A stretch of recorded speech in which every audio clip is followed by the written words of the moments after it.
안녕하세요. 결혼 생활 1년 반 만에 결국 이혼을 하게 된 올해 30살 여자입니다. 이혼하고 난 지금도 남편의 속내를 도무지 이해할 수가 없어요.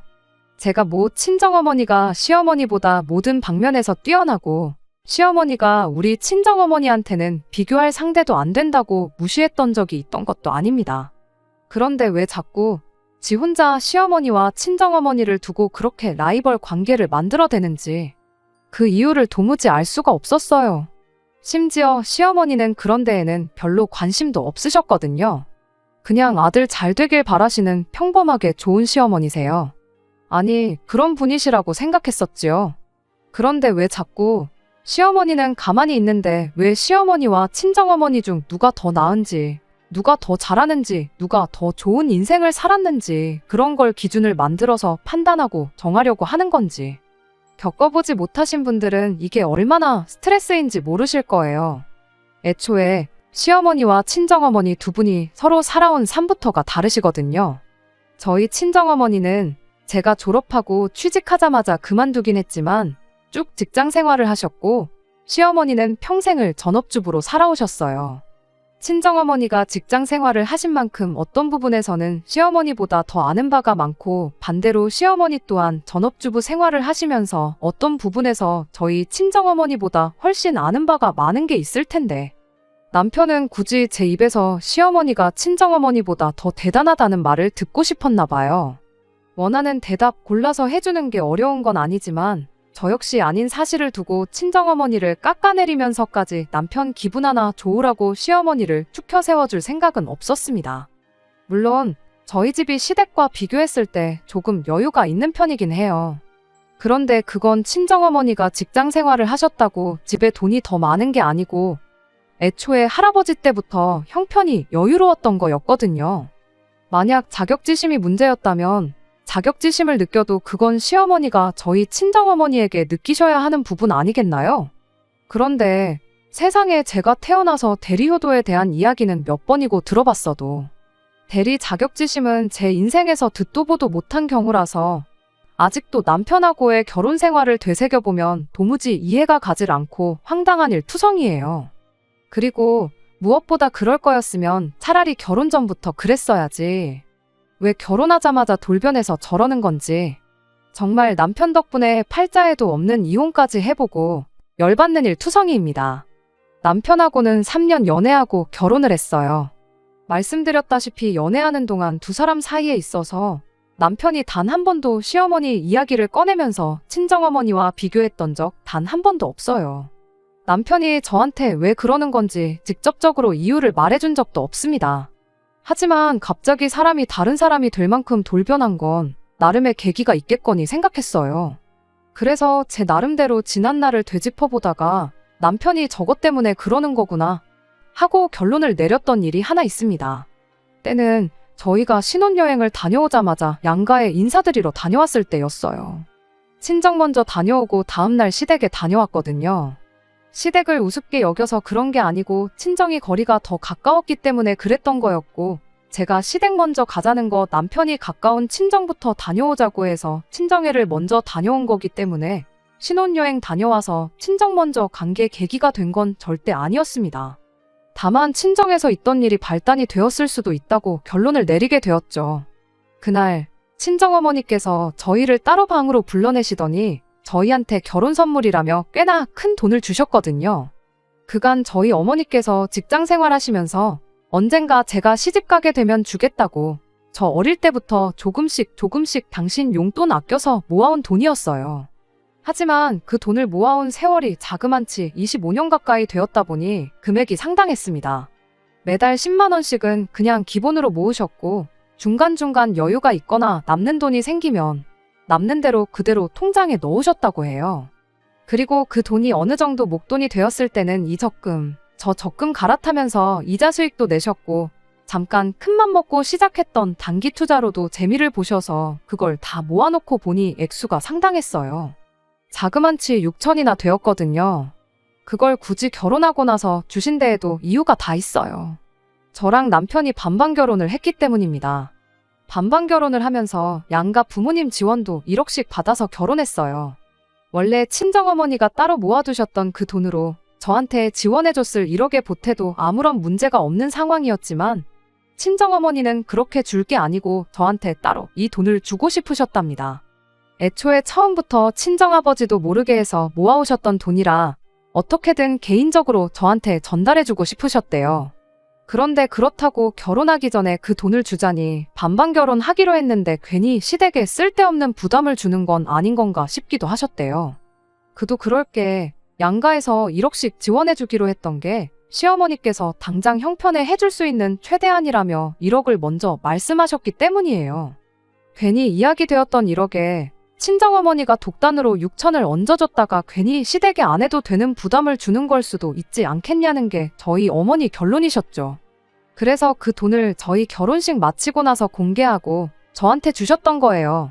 그때야 생각지도 못한 큰 돈을 주신다니 그저 감사한 마음으로 그 돈을 받았는데 시간이 지나 생각해보니 남편 입장에서는 그게 기분이 나빴었나 싶었어요. 친정 다녀오고 시댁에 다녀왔을 때 시어머니는 저희한테 따로 해주신 게 없었거든요. 시어머니가 저희한테 뭐 돈을 해줘야 된다는 법이 있는 것도 아니고 저는 아무래도 상관없었거든요. 그런데 남편은 그게 아니었나 봐요. 그리고 그걸 시작으로 남편의 대리 자격지심이 생겨나게 된 게 아닐까 싶습니다. 연애하면서 평생 한 번도 한 적 없던 친정어머니와 시어머니 비교를 그때부터 시작했으니까요. 이것 또한 말씀드렸다시피 저 혼자만의 생각이에요. 남편이 직접적으로 왜 그렇게 시어머니와 친정어머니를 비교했는지 직접적으로 이야기를 해준 적이 없었으니까요. 남편 나름대로 다른 이유가 있었을 수도 있고 제가 오해한 걸 수도 있지요. 아무튼 그날 이후로 남편이 사사건건 친정어머니가 뭐만 하셨다는 말만 들으면 시어머니도 사실 이랬다 저랬다 하면서 시어머니 또한 친정어머니 못지않으신 분이고 대단하신 분이라는 걸 저한테 강제적으로 주입하듯이 이야기를 하곤 했습니다. 하지만 제가 4-5살 먹은 애도 아니고 오히려 저렇게 강제적으로 시어머니가 더 낫다는 대답을 유도하기 시작하니 반발심만 더 생기더라고요. 제 입에서 무슨 대답을 듣고 싶은지 뻔히 보이긴 하지만 너무 뻔히 보이면 일부러 듣고 싶은 그 대답을 안 해주는 심술 같은 거 있잖아요. 남편이 어느 식으로 어떻게 했는지 예를 들어볼게요. 정말이지 이걸 말로 설명하고 있는 게 참 우스울 만큼 유치하기 짝이 없어서 웃음도 나오질 않네요. 이를테면 친정어머니가 주변에 알고 지내시는 분들하고 기차 타고 경주를 다녀오셨다고 한다면 남편은 그걸 말 그대로 장모님이 친한 분들하고 경주에 놀러 갔다 오셨구나 이렇게 받아들이는 게 아니라 시어머니는 얼마 전에 제주도를 다녀오셨다는 식이었어요. 그러니까 자기 딴에는 친정어머니가 기차를 타고 경주를 놀러 갔다면 시어머니는 더 비싼 비행기 타고 더 비용 많이 드는 제주도에 놀러 다녀오셨다는 말을 하고 싶었던 거죠. 너무 많아서 하나씩 다 말하자면 하루로는 끝이 안 날 것 같으니 하나만 더 말해볼게요. 언젠가 주말에 제가 친정어머니께 잠깐 전화 한 통 드렸을 때 일이에요. 주말이라 심심하기도 했고 친정어머니는 뭐하고 계시려나 싶어서 안부 인사나 드리고 겸사겸사 수다나 좀 떨려고 전화를 했던 거거든요. 그런데 친정어머니가 친구분하고 스크린을 치러 가는 길이라시며 나중에 통화하자시길래 알겠다 말하고 스크린 재밌게 잘 치시라 한마디 하고는 전화를 끊었습니다. 그런데 옆에서 남편이 제가 통화하는 걸 듣고는 장모님은 스크린을 치러 다니시냐 하더니 난데없이 시어머니가 저희 결혼도 하기 몇 달 전에 아는 분들하고 필드 나갔다 온 이야기를 꺼내는 겁니다. 그러면서 어디서 주워들었는지 장모님은 언제 머리를 올리셨냐 묻고는 스크린에서 백날 잘 쳐봐야 필드 나가면 아무 소용도 없다고. 필드는 잔디가 어쩌고 바람이 어쩌고 하면서 혼자 떠벌거리기 시작하더라고요. 거기다 대고 마치 어린애들이 우리 집 송아지는 금송아지다 하면서 싸우는 것 마냥 친정아버지가 회원권을 가지고 계셔서 한 달에 한 번은 필드를 다녀오시고 계신다느니 그런 말까지는 할 것도 없겠다 싶어서 일부러 아무 말 않긴 했지만 그런 식으로 친정어머니가 하나를 하셨다면 시어머니는 열을 하셨다는 식으로 받아치는 게 일상이었습니다. 직접적으로 피해 끼치는 게 없으니 이게 별것 아닌 거라 받아들이시는 분들도 계실 수 있지만 직접 당해보지 않으신 분들은 이게 기분이 어떤지 모르실 거예요. 매번 친정어머니에 대한 이야기가 나올 때마다 저런 식으로 시어머니가 더 대단한 걸 하셨네. 시어머니가 더 잘하시네 어쩌네 하는 이야기 듣는 게 얼마나 짜증나는 건지 말이에요. 그래서 나중에 가선 아예 그냥 친정어머니에 대한 이야기를 남편 앞에서 입도 뻥긋하지 않았어요. 괜히 말 꺼내봐야 시어머니가 더 대단한 걸 해보셨네 나올 게 뻔했으니 말이고 그걸 그냥 그러려니 받아줄 만큼 제가 천사 같은 성격을 가지고 있는 것도 아니었거든요. 그런데 그랬더니 언젠가부터는 아예 제가 아무 말 안 해도 자기가 먼저 나서서 저희 어머니 이야기를 꺼내기 시작했어요. 대부분은 뭐 장모님은 해외여행은 다녀오셔봤냐? 자전거는 탈 줄 아시냐 하는 정말 대답해주고 상대하기도 민망할 만큼 쓸모없는 이야기들 뿐이었습니다. 제가 시어머니가 자전거를 탈 줄 아시는지 모르시는지 알아서 어디다 쓰겠어요. 그래도 되도록 남편이 꺼내는 말 최대한 무시하면서 나름 잘 넘기고 있었는데 한 번은 정말 남편한테 정색하면서 짜증을 냈던 적이 있었습니다. 저희 친정어머니가 직장 생활 하시면서 돈을 얼마 정도 버신 거냐 묻더라고요. 부모님이 직장 생활하면서 돈을 얼마나 버셨는지 세보는 사람이 세상에 어디 있겠나요? 당연히 모른다고 했고 그건 왜 물어보냐고 남편한테 물어봤어요. 그랬더니 남편이 한다는 소리가 시어머니는 평생을 전업주부로 살림만 하면서 살아오셨지만 사실 따지고 보면 웬만한 직장인들보다 돈을 더 버신 거나 마찬가지는 소리를 하면서 시댁 이야기를 꺼내왔습니다. 주저리 한참을 떠들었는데 대충 결론부터 말하자면 시어머니가 남들보다 안목이 좋아서 부동산으로 평생 재미를 보셨다는 거예요. 신혼집을 어디 지역에 구했을 때 거기에 뭐가 있다고 그런 데다가 집을 그것도 전세도 아니고 매매로 샀냐며 주변 사람들이 손가락질하고 비웃고 그랬는데 그게 몇 년 지나 부동산 대박을 터뜨리면서 그 사람들 다 입을 닫게 만들어줬다고. 그리고 그 이후에도 그때 번 돈을 기반으로 이사를 3번 정도 더 했는데 이사를 갈 때마다 차액으로 억소리가 나는 만큼 돈을 버셨다는 이야기였습니다. 대한민국은 열심히 일하는 것보다는 역시 부동산 아니겠냐면서 시어머니의 그 집을 고르는 깐깐한 기준과 안목을 칭찬하고 있었어요. 그런데 그거랑 친정어머니가 직장 생활하시면서 얼마나 버셨는지 궁금한 거랑 무슨 상관이냐고 물었더니 자기가 말하지 않았냐고 열심히 일해봐야 대한민국은 역시 한방이 중요하다면서 능력 안 되는 사람이나 그렇게 월급 받으면서 일하지 진짜 부자들은 부동산으로 차액을 남겨먹으면서 쉽게 돈을 번다는 어이없는 소리를 하더라고요. 순간 이 인간이 미쳐도 아주 단단히 미쳤구나 싶었고 그때만큼은 저도 그냥 그러려니 하고 웃어넘길 수가 없었어요. 남편이 하고 싶은 소리가 우리 친정어머니가 그간 직장 생활한 건 다 헛일이었고 능력 좋은 시어머니가 부동산으로 번 것만도 못하다는 소리였는데 세상에 어떤 자식이 설령 그 상대가 남편일지라도 자기 부모 인생을 부정하는 사람을 용서할 수가 있겠나요? 그래서 남편한테 너나 똑바로 하라고 한마디 했어요. 그렇게 말하고 있는 너도 지금 월급쟁이 생활하고 있지 않느냐고 그런 소리 하고 싶으면 너부터 부동산이 됐든 주식이 됐던 돈으로 나부터 호강부터 시켜주고 꺼내라 했죠. 우리 엄마가 평생 일을 해서 얼마를 버셨든 간에 신경 끄라고. 그리고 우리 부모님 세대에서 집 자가로 가지고 있는 사람 중에 부동산으로 재미 안 본 사람이 몇이나 되겠냐고. 친정집하고 시댁하고 지금 어디가 더 비싼 집에 살고 있는지 한번 인터넷으로 찾아보겠냐고 따져 물었습니다. 집값을 비교해보자고 했더니 그때 가선 남편이 아무 말도 못하더라고요. 어딘지 알려드리진 않을 테지만 친정 부모님 살고 계시는 지역이 시부모님 사는 데보다 훨씬 비싼 지역이라는 건 대한민국 사람이라면 기본적으로 알고 있는 사실이거든요. 물론 남편 말도 틀린 건 없는 게 저희 집이야 말씀드린 대로 할아버지 때부터 갖고 있던 재산이 있다 보니 애초에 처음부터 시작을 좋은 동네에서 시작한 저희랑 자력으로 이사 몇 번 다니면서 부동산으로 재산을 불려오신 시어머니하고는 차이가 있긴 하죠.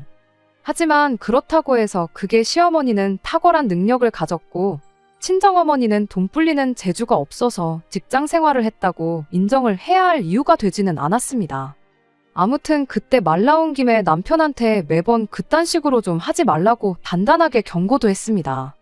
연애 때부터 통틀어 제가 화를 낸 적이 없었기도 하고 그날 워낙에 강하게 말했어서 그랬나. 한동안 약발이 잘 들어서 남편이 더 이상 그런 식으로 영양가 없는 이야기를 꺼내는 일은 없었어요. 그래도 그것만 빼면 사람이 그렇게 나쁜 사람은 아니었다 보니 그 이후에는 남편하고 어느 정도 사이도 회복하고 그냥 평범한 결혼 생활을 보내게 되었습니다. 물론 친정어머니가 헛고생을 했다느니 어쩌니 한 이야기를 잊어버리고 용서한 건 아니에요. 그것만 생각하면 잘 지내다가도 괜시리 정이 뚝뚝 떨어지고 그랬는데 어쨌든 저도 이미 지난 이야기 거들먹거리면서 안 해도 되는 싸움을 만들 필요까지는 있나 싶어 그냥 그렇게 마음에 묻어두고만 있었습니다. 그렇게 한동안은 별 문제 없이 지냈는데 얼마 전 다시 시작된 남편의 대리자격지심으로 결국 저는 이혼이라는 마지막 수단을 선택할 수밖에 없었어요. 친정어머니가 은퇴하신 이후로 이것저것 배우러 다니시는 게 취미셨어요. 그리고 요 근래에는 재미로 한식조리사 자격증을 따보겠다고 학원을 등록하셨거든요. 친정어머니가 직장생활 하셨다고 해서 아예 집안 살림과 담쌓고 지내셨던 건 아닙니다. 밖에서 사먹는 음식이 맛은 더 있을지 몰라도 무슨 재료를 넣고 했는지 모르니 안심이 안 된다며 일하느라 피곤한 와중에도 저희 가족들 식사를 대충 챙기신 적 한 번 없으신 분이셨어요. 말 그대로 한식조리사 자격증은 그동안 일하느라 못 해본 요리를 배워보겠다고 따겠다고 하시는 게 아니고 어차피 맨날 밥하는 거 자격증이라도 하나 가지고 있으면 좋지 않겠나 싶어서 시작하신 거였습니다. 그거 말고도 이것저것 배우러 다니는 거 많으셨고 내친 김에 자격증 같은 게 있으면 그것도 같이 준비하시고 그러셨을 뿐이에요. 그리고 그때가 벌써 실기 한번 떨어지고 나서 자격증 재수를 하는 중이셨지요. 아무튼 그렇게 실기시험을 다시 준비하기 시작하면서 이번에는 꼭 붙고 말겠다고 실기시험 문제인 음식들을 집에서 연습하고는 하셨는데 언젠가부터 연습하다가 음식이 많이 나오면 그걸 저희 집에 가져다 주시기 시작했어요. 아버지는 맨날 같은 종류 음식을 번갈아 가면서 먹으니 질려서 못 드시겠다고 하시고 그리고 평소에 엄마가 해주는 집밥보다 맛도 별로 없는 것 같아서 잘 안 드신다고 그렇다고 버리자니 아까워서 더라도 생각 있으면 먹으라고 가져다 주시기 시작한 거였죠. 어떤 건 평소에 어머니가 해주던 것보다 맛있는 것도 있고 어떤 건 더 별로인 것도 있고 그렇더라고요. 시험 문제로 나오는 음식이 30가지인가 정도 되고 그중에 무작위로 2가지 음식을 준비해야 하는 걸로 알고 있었거든요. 평가 기준도 음식의 간을 얼마나 잘해서 얼마나 맛있게 만들었는지가 아니라 정확한 재료로 재료를 손질하는 방법이나 크기까지 얼마나 요구하는 대로 정확하게 만들었는지를 평가하는 시험이래요. 그래서 평생 살림만 해온 분들도 오히려 손에 익은 버릇 때문에 합격하기 쉬운 자격증이 아니라는 소리를 들었습니다. 아무튼 그렇게 친정어머니께서 음식을 가져다 주시니 제 입장에서는 여러모로 편한 게 많았어요. 음식의 맛을 떠나서 괜히 식사 준비한다고 이것저것 준비하고 할 필요도 없었고 퇴근하자마자 어머니가 가져다 주신 음식으로 식사 뚝딱 해치우고 그대로 쉴 수 있다는 게 너무 편하고 좋았죠.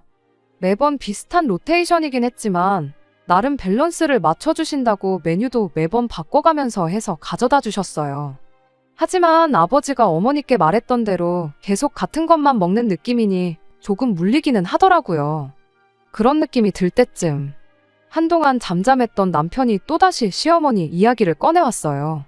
밥 먹으면서 한다는 소리가 그래도 장모님이 아무래도 직장 생활을 오래 하셔서 그런가 음식만큼은 시어머니 손맛만큼은 못 따라오시는 것 같다고요. 우리 엄마가 해주는 집밥이 자기 입맛에는 더 맞는다면서요. 한동안 안 그러다 또 저러니까 갑자기 예전에 친정어머니 직장 생활한 거 가지고 뭐하러 그런 고생을 하셨다느니 했던 이야기가 떠올라서 막 우라가 치밀기 시작했습니다. 이번엔 또 뭘 시작하려나 싶고 도무지 표정 관리가 안 돼서 아주 힘들었어요. 그래도 나름 남편과 짧은 기간이나마 같이 지내오면서 하나 터득한 게 있어요. 이럴 때는 남편 말에 그 어떤 반응도 관심도 주지 않고 그렇구나 하고 넘기는 것만큼 좋은 방법이 없다는 것 말입니다. 구구절절히 이건 우리 엄마 요리가 아니고 시험 준비한다고 시험 볼 때 요구하는 대로 음식을 해서 맛이 이런 거다. 원래는 음식 훨씬 더 잘하시고 우리 엄마도 손맛 엄청 좋으시다. 이런 식으로 백날 해명해봐야 남편 입에서 나올 말은 꼭 듣지 않아도 예상이 될 만큼 뻔하디 뻔한 소리가 나오겠구나 싶었어요. 그래도 우리 엄마가 평생 전업주부로 살면서 음식을 하셨는데 장모님보다는 훨씬 음식 잘하시겠지? 손맛이 좋겠지? 뭐 그런 이야기 나올 거였거든요. 뭐 집밥이라는 게 그렇잖아요. 자식 입장에서는 엄마표 반찬이 제일 맛있는 법인데 그런 상대적인 것 가지고도 우열을 가릴 필요나 있는 문제인가 따지고 물을 수도 있었지만 어차피 결과적으로는 우리 엄마가 니네 엄마보다 더 잘하니까 인정해라. 이런 이야기를 주고받고 하게 될 텐데 굳이 저런 번거로운 과정까지 거칠 필요가 있나 싶었어요. 그래서 그냥 영혼 없이 아 그렇구나 하고 대충 대답하고 말았어요. 이게 우리 엄마 요리건 말건 시어머니 음식이 더 맛있건 말건 나는 딱히 신경 안 쓴다고요.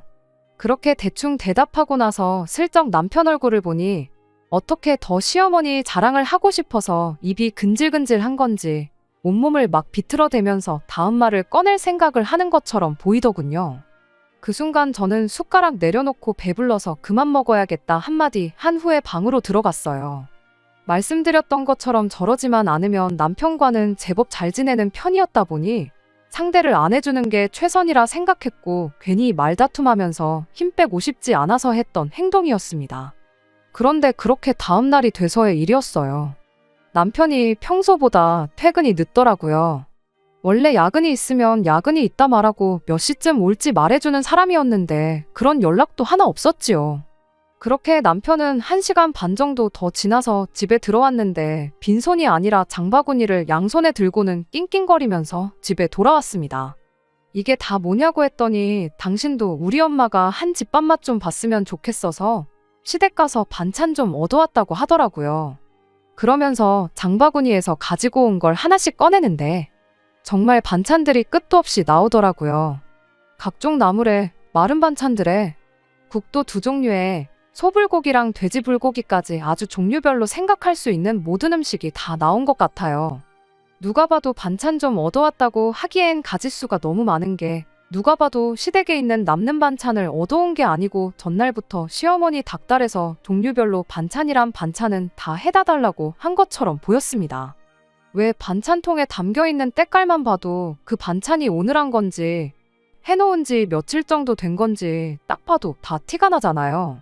반찬통 뚜껑은 어떻게 닫으셨나 싶을 정도로 꽉꽉 눌러 담아준 걸 보니 별 쓸데없는 남편 자기만족 때문에 아침이 아니라 이른 새벽부터 일어나셔서 저녁 시간 남편이 퇴근해서 시댁에 도착 때까지 아들 먹일 반찬 준비하시면서 고생하셨을 시어머니 생각하니까 감사하기도 했지만 한편으로는 남편 쓸데없는 고집 때문에 하루 제대로 허리 한번 못 쳐고 못하고 고생만 죽어라고 하셨겠구나 싶어서 제 마음이 다 아플 정도였습니다. 그날도 역시 친정어머니께서 연습하신 음식들을 가져다 주시긴 했지만 시어머니가 고생하셨는데 안 먹을 수가 없어서 시어머니가 해다 주신 음식으로 저녁 식사를 했어요. 다른 것보다 밥 먹는 내내 남편이 이것도 맛있지 저것도 맛있지 하고 귀찮게 물어보는 것 때문에 체할 뻔했네요. 남편 말대로 시어머니 음식 솜씨는 좋았어요. 몇 가지는 친정어머니가 해주시는 것보다 맛있었는데 그렇다고 해서 전부 다 맛있는 건 아니었습니다. 어차피 입맛이 상대적인 거니 그런 건 별로 중요한 게 아니라 생각했는데 남편은 기어이 제 입에서 시어머니표 반찬이 친정어머니가 해다 주시는 것보다 더 맛있다는 말을 듣고 싶었나 봐요. 그래서 한번 그냥 눈 딱 감고 그렇게 말해줬어요. 그렇게 말해주면 적어도 앞으로 친정어머니가 해다주는 음식 먹을 때마다 시어머니가 더 솜씨가 좋다느니 손맛이 끝내주신다느니 하는 이야기 들을 일은 없겠다고 생각했거든요. 친정어머니한테도 전화드려서 한동안은 시댁에서 보내준 밥을 먹어야 할 것 같으니 음식한 거 안 보내주셔도 된다고 했습니다. 그런데 막상 시어머니표 반찬이 최고라던 남편이 메인 반찬이라고 할 수 있는 돼지불고기랑 소불고기를 다 먹은 시점부터는 밑반찬하고만 밥을 먹어야 되냐며 밥도 남기고 식사를 깨작거리기 시작했어요. 그렇다고 저 혼자 그 많은 반찬들을 다 먹을 수가 없다 보니 하는 수 없이 친정어머니한테 다시 연락드려서 늘 해다 주시던 전이랑 구이 같은 거는 다시 보내달라고 부탁드렸죠. 그렇게 3일인가 친정어머니께서 계속해서 음식을 더 해다 주셨고 그나마 고기 반찬이 생기니 남편이 그제서야 밥을 제대로 먹기 시작했어요. 문제는 여전히 밑반찬은 몇 번 깨작거리고 고기 반찬 위주로만 식사를 했다는 겁니다. 결국 나중에 가서는 나물 반찬만 잔뜩 남게 되었어요. 그리고 친정어머니가 보내주던 고기 반찬도 끊기게 되었죠.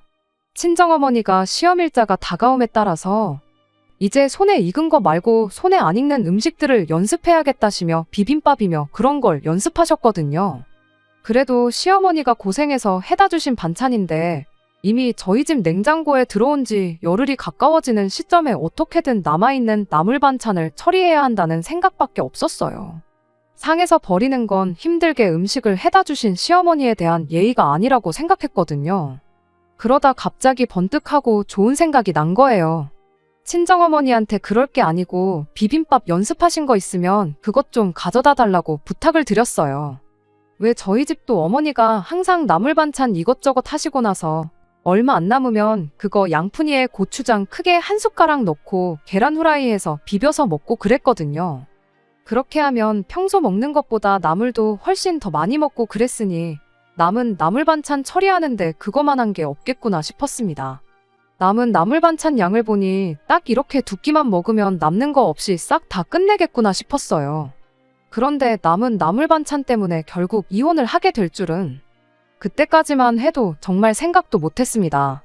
누군들 생각이나 했겠나요? 아직도 그날 생각하면 치가 떨리기도 하지만 황당해서 어이없는 마음이 더 커요.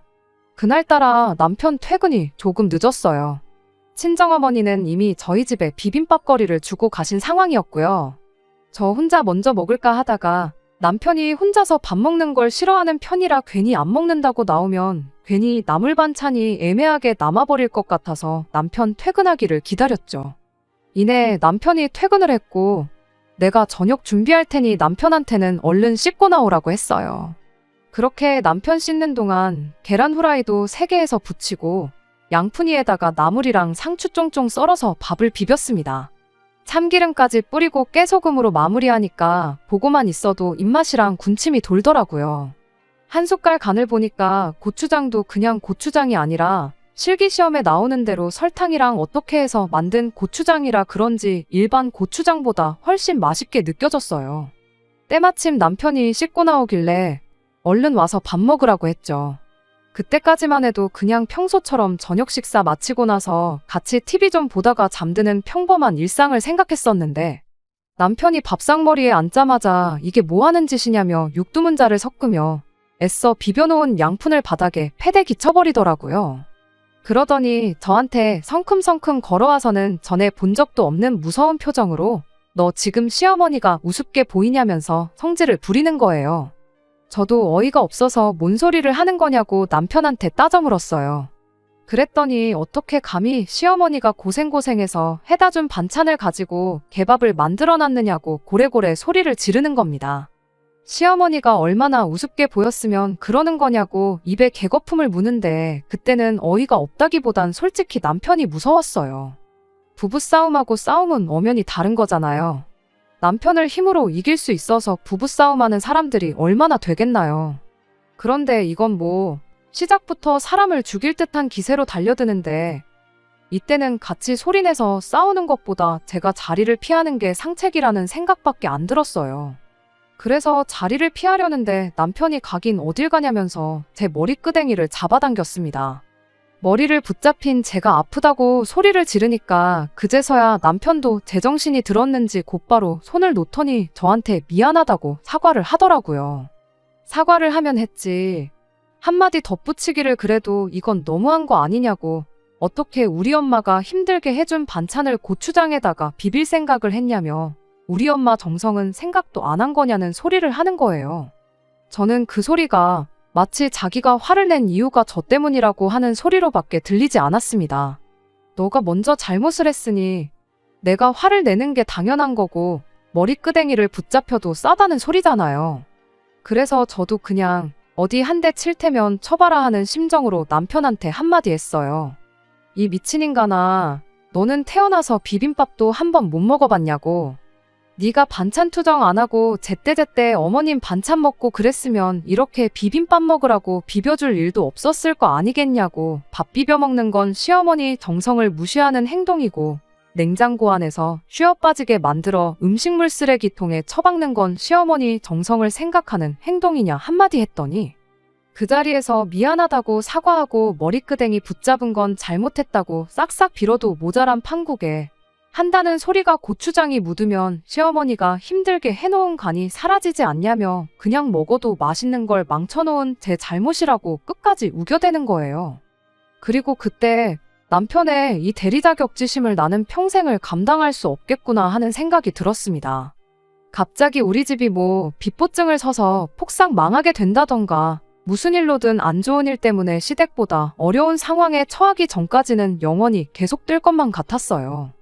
그리고 이 꼴을 몇 번이나 더 보고 사느니 그냥 하루라도 빨리 이혼하는 게 맞겠다는 생각이 들었습니다. 그래서 그 길로 혼자 방으로 뛰어들어가 간단한 제 짐을 챙겼어요. 남편은 태연한 얼굴로 뭘 그런 걸 가지고 짐까지 싸냐며 차라리 자기가 나가 있을 테니 저보고 혼자 지내면서 정말 제가 아무 잘못도 안 한 건지 잘 생각해 보라는 겁니다. 그때 진짜로 이 인간이 이젠 제정신이 아니구나 하는 생각 말고는 다른 생각이 들지 않았어요. 아무튼 그렇게 남편이 혼자 시댁으로 가게 되었는데 막상 집에 혼자 있자니 이 인간이 언제 문 따고 들어와서 또 돌변할지 모른다는 생각을 하니 괜히 무섭고 걱정이 되더라고요. 그래서 그냥 집 비워놓고 저도 친정으로 향했습니다. 친정아버지가 엄청 열받으셔서는 혼쭐을 내주시겠다고 하는 것도 뜯어말렸어요. 그 인간 지금 정상이 아닌 것 같다고 괜히 건들지 마시라고요. 회사에는 대충 사정을 설명하고 일주일 정도 휴가를 냈어요. 친정에 온 지 이틀이 지나서 남편한테서 전화가 왔습니다. 지금 어디냐고요.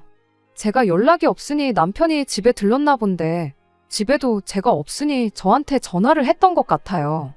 그건 알아서 뭐 하려고 그러냐고 당장 이혼 서류 준비해 올 테니까 서류에 도장 찍을 준비나 하고 있으라고 한마디 했더니 남편이 뭘 그런 걸 가지고 이혼 이야기까지 꺼내냐며 대화로 한번 잘 풀어보자고 집으로 오라고 하더라고요.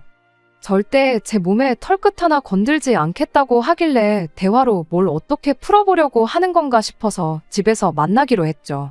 친정집이 저희 신혼집에서 더 가까웠다 보니 제가 먼저 도착했어요. 일단은 둘이서 만나기로 했으니 친정 부모님은 주차장에서 대기를 하고 계시기로 했습니다.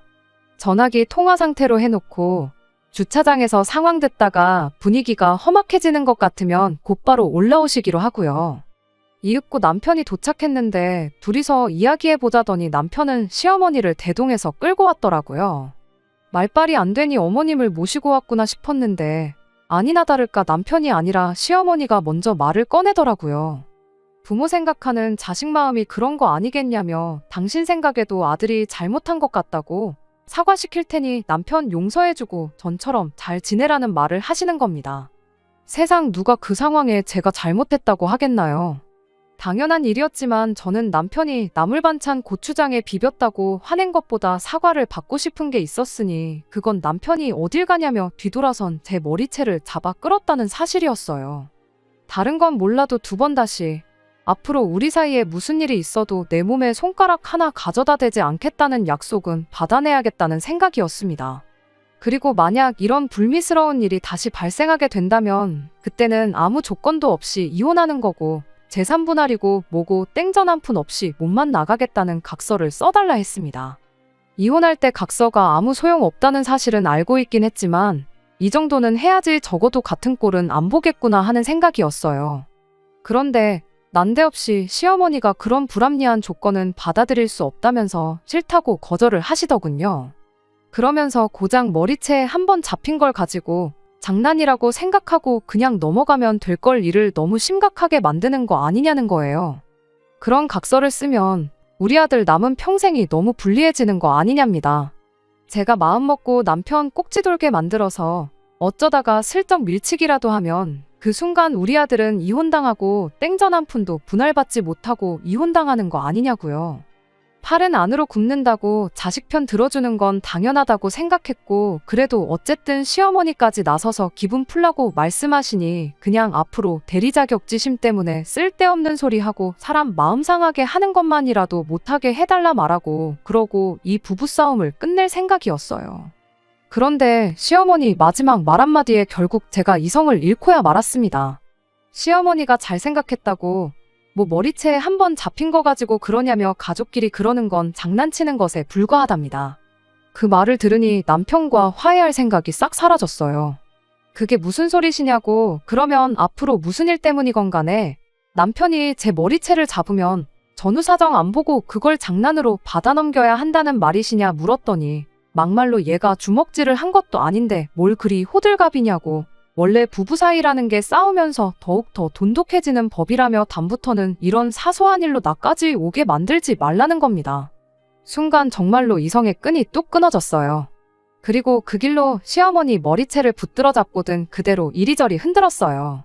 시어머니가 비명을 빽 지르며 이게 뭐 하는 짓이냐 소리를 질렀고 남편은 순간 당황해서는 저를 시어머니한테서 떼놓으려고 안간힘이었습니다. 시어머니한테 며느리가 가족으로서 어머님한테 마지막으로 치는 장난이라고 생각하시라고 말씀 들어보니 아들 이혼당하는 건 걱정되시나 본데 각서고 뭐고 필요 없고 그냥 이혼할 테니까 그렇게 아시라고 말하고 부여잡은 시어머니 머리채를 풀어줬습니다. 괜히 시간 낭비했다 말하고 나가려는데 남편이 장난치냐고 가긴 어딜 가냐고 하면서 제 팔을 붙들어 당기더군요. 다행히 때마침 주차장에서 대기하고 계시던 부모님께서 시어머니 비명소리 듣고 놀라가지고 곧바로 집으로 올라와 주신 덕분에 큰일은 나지 않았어요. 그리고 당장 이혼 서류 준비할 테니 그리할라 한마디 하셨죠. 시어머니가 제가 머리채 부여잡은 걸 가지고 상해죄로 고소를 하신다길래 하실 테면 하시라고 그럼 나도 어머님 아들 똑같은 걸로 고소하겠다고 한마디 말하고 친정으로 돌아갔습니다. 설마 제가 진짜로 고소를 할 거라 생각했는지 시어머니는 별다른 액션이 없으셨고 그렇게 별탈 없이 이혼하게 되었어요. 반반 결혼했다 보니 재산 분할하는 것도 별달리 어려울 것 없었고 친정어머니가 주신 통장은 친정어머니 통장 그대로 보관하고 있었다 보니 그것 또한 문제가 되지 않았네요. 사실 남편하고 그런 일이 있은 직후에 친정에 머물며 그래도 진짜 이혼까지 해야 하는 건가 걱정했는데 막상 이혼하니까 별거 없고 마음만 후련해졌어요. 평생 남편이 시어머니에 대한 자격지심 때문에 헛소리 하는 거 듣는 거보다야 평생 혼자 지내는 게 오히려 더 나은 것 같습니다.